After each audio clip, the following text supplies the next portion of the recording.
Topic है वो है टीडीएस ऑन रेंट।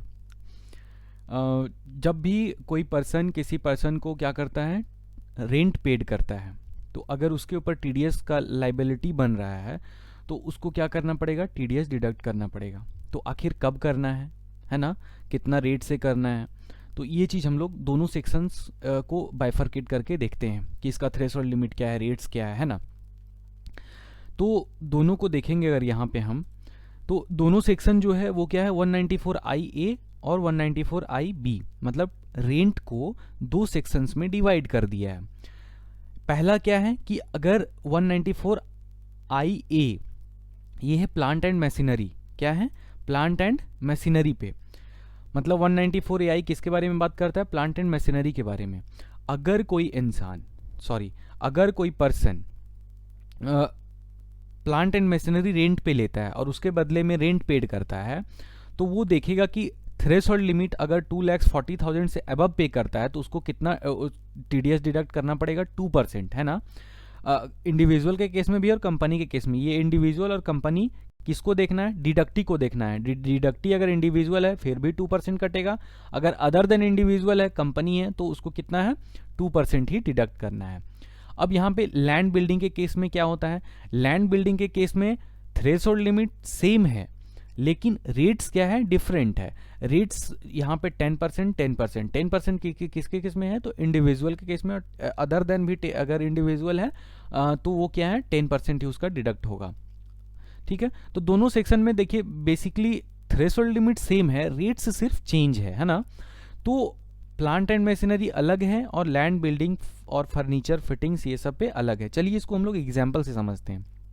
सपोज करिए Mohan private limited paid rent on land, है ना। क्या करता है मोहन प्राइवेट लिमिटेड जो है वो क्या किया है, रेंट पे लैंड लिया है। किससे लिया है, सोहन से लिया है। तो इन लोग के बीच में एग्रीमेंट क्या हुआ है कि हम आपको, मोहन जो प्राइवेट लिमिटेड है वो सोहन को कितना पे करेगा, 40,000 पर मंथ पेड करेगा, है ना। किसको, सोहन को पेड करेगा। अब यहाँ पे टीडीएस का लाइबिलिटी हमको देखना पड़ेगा क्योंकि ये प्राइवेट लिमिटेड है, ये मोहन लिमिटेड प्राइवेट लिमिटेड है, तो इसको टीडीएस डिडक्ट करना पड़ेगा क्योंकि ये प्रॉफिट लॉस में अपना शो करेगा, है ना, एक्सपेंस में, इनडायरेक्ट एक्सपेंस में शो करेगा रेंट ऑन लैंड। अब क्या होगा, सपोज करिए ये पूरा थ्रेशोल्ड, सबसे पहले यहाँ पे थ्रेशोल्ड लिमिट कैलकुलेट करेंगे। 40,000 पर मंथ है तो एनुअली कितना हो जाएगा, 4,80,000। इसका मतलब थ्रेशोल्ड लिमिट एक्सीड कर गया। अब जब एक्सीड कर गया तो उस केस में हम लोग को क्या देखना है कि यहाँ पे देखना है कि रेंट किस चीज़ का है, लैंड का है या फिर प्लांट एंड मशीनरी का है।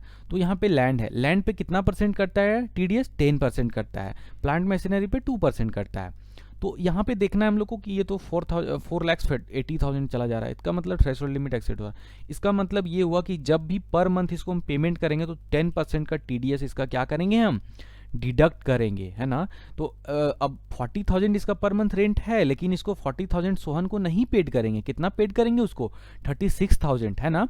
और 4,000 जो 10% है 40,000 का, उसको कितना, वो गवर्नमेंट को डिपॉजिट करा देंगे टीडीएस के नाम पे, है ना।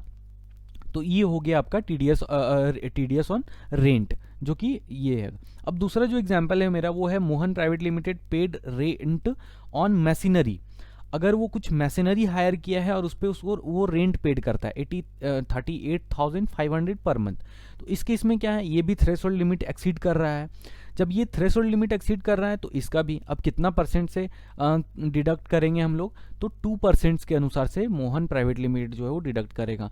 तो एक महीना में रेंट कितना हुआ उसका, 38,500, जिस पे 2% टीडीएस वो डिडक्ट कर लेगा। तो 2% टीडीएस जो होता है वो 770 रुपीज़ होता है। मतलब कि जो रेंट पेड करेगा मोहन, वो कितना पेड करेगा, 37,730, है ना। किसको, वो जिससे भी रेंट ऑफ मशीनरी।